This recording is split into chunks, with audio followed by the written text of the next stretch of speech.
Sound take 7 action. Suren ji, मूल्य विहीन राजनीति सिद्धांत के बिना सियासत मौत का फंदा है, कह रहे हैं Yogi ji. Are you comedy me? बात तो सही कह रहे हैं योगी जी। योगी जी ने कोई गलत बात नहीं करी। हम तो कहते हैं ना कि झूठ से, सच से, जिससे भी यारी रखिए, बस आप अपनी तकरीर जारी रखिए। इस वक्त आप मालिक हैं बाजार के, जो भी चाहिए कीमत हमारी रखिए। एक तरफ योगी जी कहते हैं, योगी जी हम आपकी नसीहत मानते हैं, हम बिल्कुल आपसे मान रहे हैं कि बटेंगे तो कटेंगे, ये भाई बात सही है।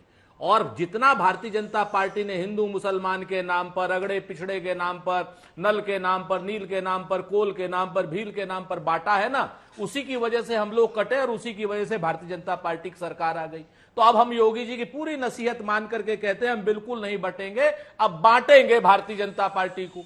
और emotional damage. Bharatiya Janata party जब बटेगी तो कोई भारतीय जनता पार्टी योगी जी की भारतीय जनता पार्टी होगी, कोई मोदी जी की भारतीय जनता पार्टी होगी, कोई अमित शाह जी की भारतीय जनता पार्टी होगी। और उसके बाद योगी जी बात करेंगे, कहेगा कि नहीं भाई संत महंत जो है वो झूठ नहीं बोलता। वो कौन सा भाषण था अभी अंजना जी, संत महंत ये क्या करता है क्या नहीं? अरे बिल्कुल सही कह रहे हैं, संत महंत नहीं बिल्कुल झूठ बोलता है। और ये जो संत महंत की आप बात कर रहे हैं, ये बिल्कुल भी समाजवादी पार्टी को, कांग्रेस पार्टी को, इंडिया गठबंधन को कोई धमकी नहीं है। ये धमकी योगी जी की स्पष्ट रूप से अंजना जी अमित शाह जी को है, नरेंद्र मोदी जी को है, और अमित शाह जी और नरेंद्र मोदी जी के सारे चेलों को है, चाहे वो नड्डा जी हो, चाहे वो और कोई हो, मैं नाम नहीं लेता। तो हम एक चीज बड़ी साफ कहते हैं, आज की डेट में भारतीय जनता पार्टी अपने अंतर्द्वंद का शिकार है, एक दूसरे का शिकार कर रहे हैं। किसी का स्टूल खींच ले रहे हैं और किसी की कुर्सी खींच ले रहे हैं। और उसी में फिर जब योगी जी को परेशान कर देते हैं, 403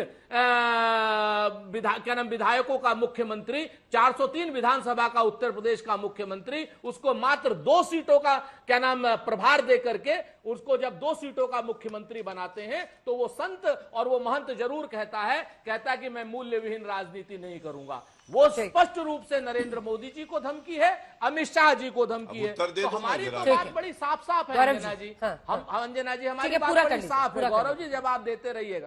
तो हम तो आपसे 2-3 चीजें बड़ी साफ कहते हैं कि जब आपको विषयांतर करना होता है, आप खूब खेलिए, जिसका कार्ड खेलना हो, हिंदुत्व का कार्ड खेलना हो, हिंदुत्व का कार्ड खेलते खेलते कभी आप मुस्लिम का कार्ड खेलने लगेंगे, लेकिन आप कभी भी राष्ट्र का कार्ड नहीं खेलते हैं, देश का कार्ड नहीं खेलते हैं। जब जब देश पर संकट आता है, जब जब देश को आजादी की आवश्यकता होती है, आप लोग हिंदू मुसलमान करते हैं और हम लोग देश को आजाद कराने का काम करते हैं, सिक्किम को भारत में मिलाने का काम करते हैं, गोवा को भारत में मिलाने का काम करते हैं। आप जैसे लोगों की तरीके से हम सिर्फ बात बहादुरी नहीं करते, जाति जनगणना करके हम देश को एक करना चाहते हैं। आप बड़ा स्पष्ट बताइए कि जाति जनगणना पे आपका पक्ष क्या है। जनता को आप मूर्ख समझना बंद कर दीजिए। राजभर यहाँ बैठे हुए हैं, इनसे भी पूछ लीजिए जाति जनगणना पर पक्ष क्या है। हम तो साफ कहते हैं कि देश के संसाधनों पर अडानी अंबानी का कब्जा नहीं होना चाहिए। और ये सेंसस से आप देश को एक करेंगे, उनसे बिल्कुल कास्ट सेंसस से ये देश एक हो जाएगा। कास्ट सेंसस, अंजना जी मैं जिम्मेवारी से कहता हूं, कास्ट सेंसस से देश बिल्कुल एक होगा। मंडल के समय भी कुछ ऐसे ताकतें थी भारतीय जनता पार्टी जैसी जो कहती थी कि देश फट जाएगा, देश कट जाएगा। और कांग्रेस जैसी कुछ भी, मैं तो कह रहा हूं ना, हम तो कह रहे हैं ना अंजना जी, मंडल के समय आप हमारे इतिहास को लेकर के कुछ भी कह सकती हैं। हमने अगर कमियां की हैं तो उस इतिहास की कमियों के पीछे भाजपा वाले छुप क्यों रहे? ठीक है, यही नहीं, अभी और सुनिए। सिंपल, एक सेकंड। संघ ने ये कहा है कि कास्ट सेंसस का इस्तेमाल राजनीतिक फायदे के लिए नहीं होना चाहिए। ये एक बहुत सेंसिटिव इशू है, लेकिन आप लोग कास्ट सेंसस करा देंगे, देश एक हो जाएगा। मतलब जैसे कास्ट सेंसस से ही इस देश का उद्धार होगा। और आप लोगों को इस दशक में आकर 2024 में और उसके इर्द गिर्द ही ये ज्ञान अचानक से जागृत हुआ। वाह बेटा, लगता है तुम गू खा के ही मानोगे। अंजना जी पहली चीज तो भाई संघ भारतीय जनता पार्टी का बाप होगा, हमारा बाप नहीं है। हम बहुत स्पष्ट रूप से संघ की कोई बात अगर वो कहते हैं कि राजनीतिक इस्तेमाल नहीं हो, रही बात राजनीति इस देश की समस्याओं को अगर सही कर सकती है तो हम तो राजनीति करेंगे, जाति जनगणना कराएंगे और पूरी तरीके से राजनीति करके जाति जनगणना कराएंगे। आज आदरणीय गौरव जी ने बड़ी बढ़िया बात कही। अभी नरेंद्र मोदी कह करके गए थे कि साहब जब हमारी 2 सीटें थी लोग बड़ा बेइज्जत करते थे, हमें किसी को बेइज्जत नहीं करना है। आज भारतीय जनता पार्टी ने के गौरव भाटिया जी नरेंद्र मोदी जी के ऊपर स्पष्ट रूप से हमला बोल दिया। इन्होंने कहा भाई हमारी सीटें बिल्कुल 2 थी। और रही बात बांग्लादेश की, तो दूसरा हमला गौरव भाटिया जी ने बोला फिर नरेंद्र मोदी जी के ऊपर। आज की डेट में इनको लग रहा है कि राहुल गांधी प्रधानमंत्री हैं, बांग्लादेश में ताकत का इस्तेमाल राहुल गांधी करेंगे। अरे भैया, आपके प्रधानमंत्री नरेंद्र मोदी जी हैं, ताकत का इस्तेमाल कीजिए, हम आपको खुली छूट दे रहे हैं। पूरे विपक्ष ने कहा है कि विदेश नीति पर भारतीय जनता पार्टी की सरकार के साथ पूरा विपक्ष खड़ा है। अल्पसंख्यकों की, हिंदुओं की वहां रक्षा करने में अगर भारतीय जनता पार्टी की सरकार असक्षम साबित हो रही है तो वो इस्तीफा दे दे। जैसे कि गौरव भाटिया जी ने अभी कहा कि साहब ये तो क्या नरेंद्र मोदी जी के ऊपर सीधा सीधा हमला कर दिया। हाँ भाई, कैसी लगी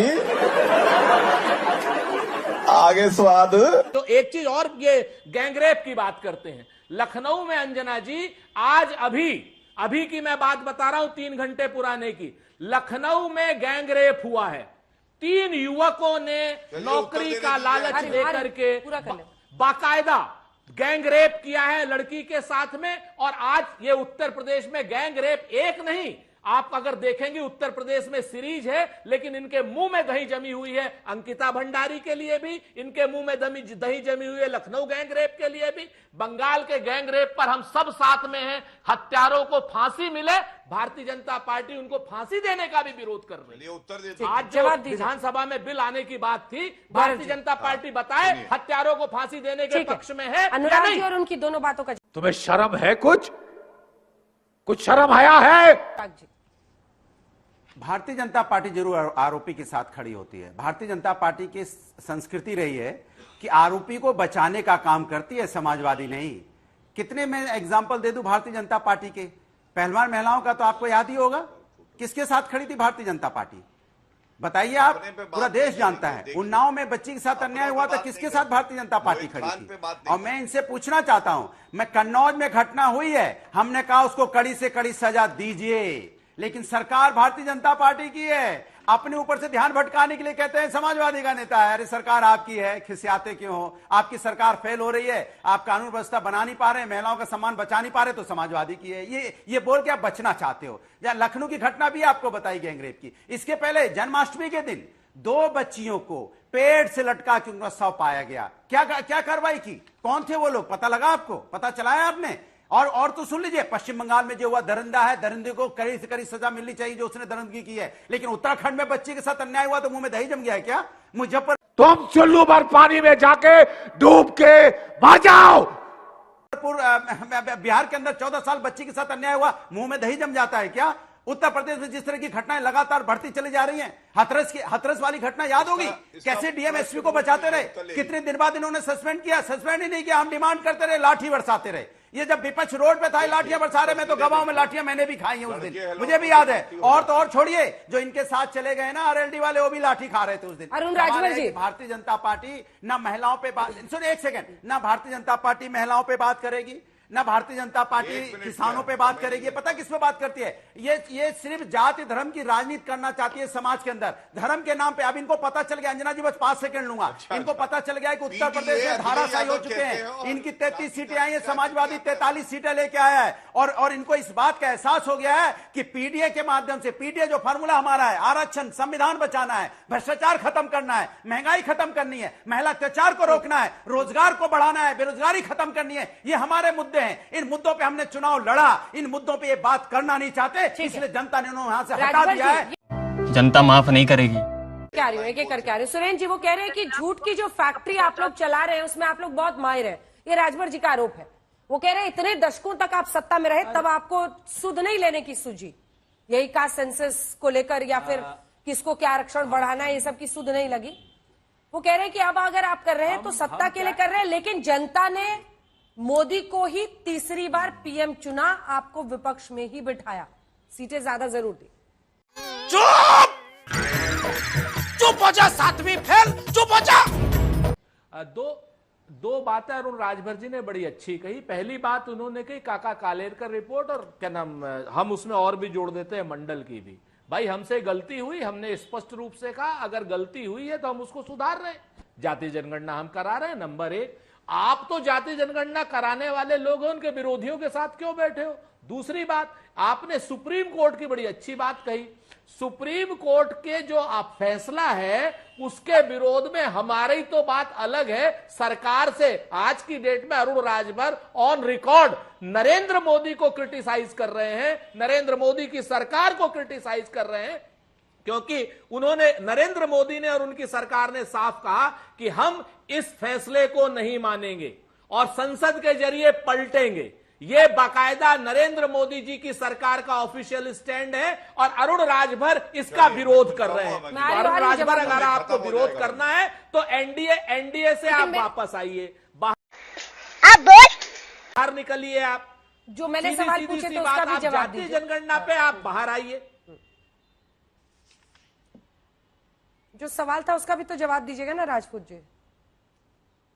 जी कौन से का? मैंने तो कहा ना कि हमने कमी करी भाई, हम तो कह रहे हैं खुद हमने ही मान गलती रहे, करी, खुद ही मान रहे। ठीक है, अनुराग भदौरिया जी।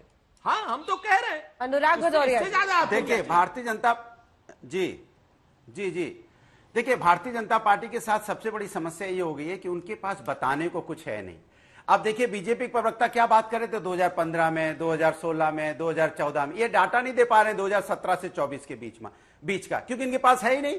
अगर एनसीआरबी का डाटा देखेंगे 2022 का, इनकी बात मान लें तो आज की डेट में Rajasthan number 1, Madhya Pradesh number 2, Uttar Pradesh number 3 है ये महिलाओं के अत्याचार में। और उत्तर प्रदेश में तो 65,000 महिला उत्पीड़न प्रत्येक साल होता है। कौन जिम्मेदार जरा बता दीजिए मुझे। और 87 महिला पर सेकेंड, सोचो 87 महिलाओं के साथ अन्याय होता है, कौन जिम्मेदार है? तीनों की बात का जवाब दी।